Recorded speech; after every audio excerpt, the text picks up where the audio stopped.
friends, good morning. Welcome back to my channel Civil Stuff by Waheed. If you are watching my video for the first time, please do subscribe. So today I am going to deal a topic about the stone and the classification of stones. So generally, if I take a stone, it is a naturally available building material. It is a naturally available building material. Suppose if you take a brick, what is this brick? It is a manufactured thing from the clay. Okay, and further videos we'll see about the bricks also. Now it is generally available in the form of a rocks. For our convenient for using for a building material which is cut to required size and shape, that is nothing but a stone. And generally these are used to construct some small residential buildings to large palaces and temples all over the world. Those are some of the examples, just like a Red Fort, Taj Mahal, Vidhan Sabha at Bangalore. All these comes under all these are the constructions made by using stone.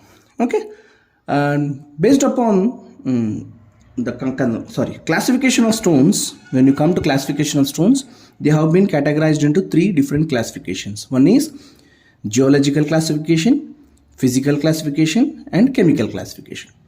Now the stones which comes under geological classification are igneous rock, sedimentary rock, and metamorphic rock.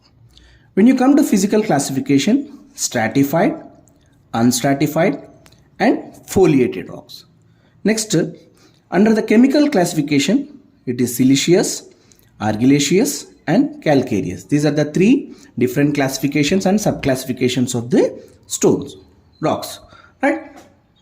Coming to first geological classification, we'll see one by one. I will try to display the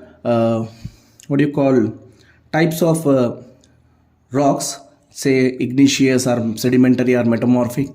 And when you come to this physical, we'll see the stratified, unstratified, foliated, and chemical, siliceous, argyllaceous, and calcareous. Coming to the first geological classification, under that igneous rock, they are formed by cooling and solidifying or solidification of rock masses from their molten magnetic condition of the material of the earth. Means lava will be erupted out, that will be getting cooled. Okay, volcanic lava will be then which will be erupted out, that will be cooled and forms the igneous rock. They are very strong in nature and they are durable also. Some of the examples which comes under igneous rocks are granite, trap, and basalt. These are the igneous rock classification. I will try to display the figures here. Now when I take granite, what happens? The slow cooling of the lava under thick cover on the top surface, which forms a crystalline structure, crystalline surface, that comes under granite. Whereas if I take a trap and basalt, the cooling of lava at the top surface of that results in a non-crystalline surface, and they are very glassy in structure, texture. Means it looks like a glassy in nature. Okay, that is the three different types of igneous rock. When you come to sedimentary rocks, now here due to weathering action of water, wind, and frost, existing whatever the rock which is existing, it gets disintegrates. Now that disintegrated rock will be carried out by either water or wind. Now the sedimentary rocks thus formed are more uniform, they are fine grained and compact in nature. Some of the examples of sedimentary rocks are sandstones, limestones, and mudstones. These are some of the examples of sedimentary rock.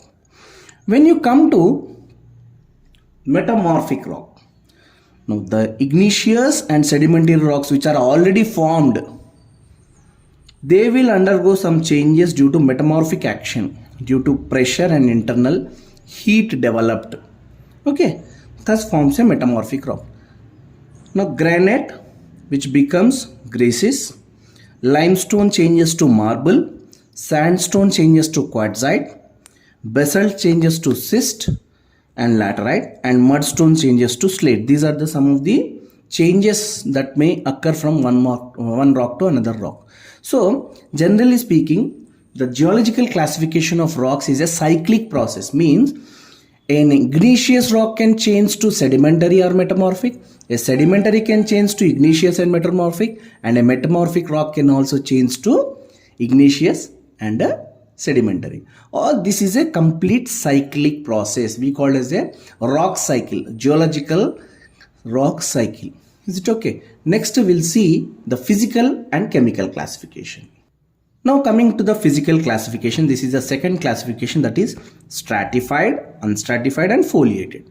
Now the rocks which have layered structures, uniform layered structures will be there, those are considered as a stratified rock.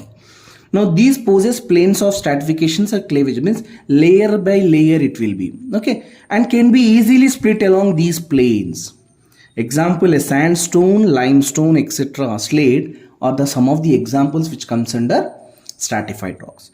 Coming to the unstratified rocks, they are not stratified, means no layered structure will be there. They possess crystalline and compact grains will be there, okay, and cannot be split into thin slab, just like how the stratified rock will be there, that cannot be done in the unstratified rocks. Example, a granite, trap, marble, etc., all these comes under what?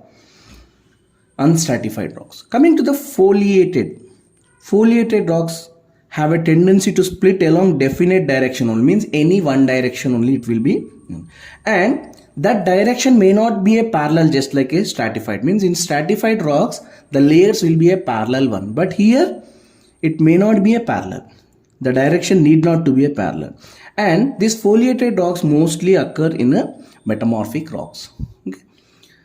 And for this also I will try to show the figures at the end.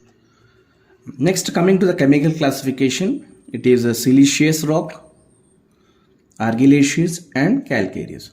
Now why this name siliceous means the main content of this particular rock will be more in silica content will be more.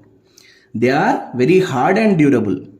Example is granite, trap, sandstone, etc. comes under the siliceous rock. Coming to the argillaceous rocks, the main constituent will be argil, that means a type of clay, okay. They are hard, durable, but they are brittle too, okay, and they cannot withstand the shock, that vibrations that may occur, some blasting like that, okay, earthquake, they can't resist that one. Example is slate, laterite comes under this argillaceous rocks. Coming to the calcareous rocks, the main constituent will be what? Calcium carbonate. Example, the limestone, which is the origin of what? Sedimentary rock, and marble, which is a origin of metamorphic rock. So these are the basic classifications of rocks, that is based upon geological classification, physical classification and chemical classification. See, just for competitive exams this topic can be done this much short, and but for regular classwork you have to go in depth. You have to know the properties of each and every rock separately. Is it okay? And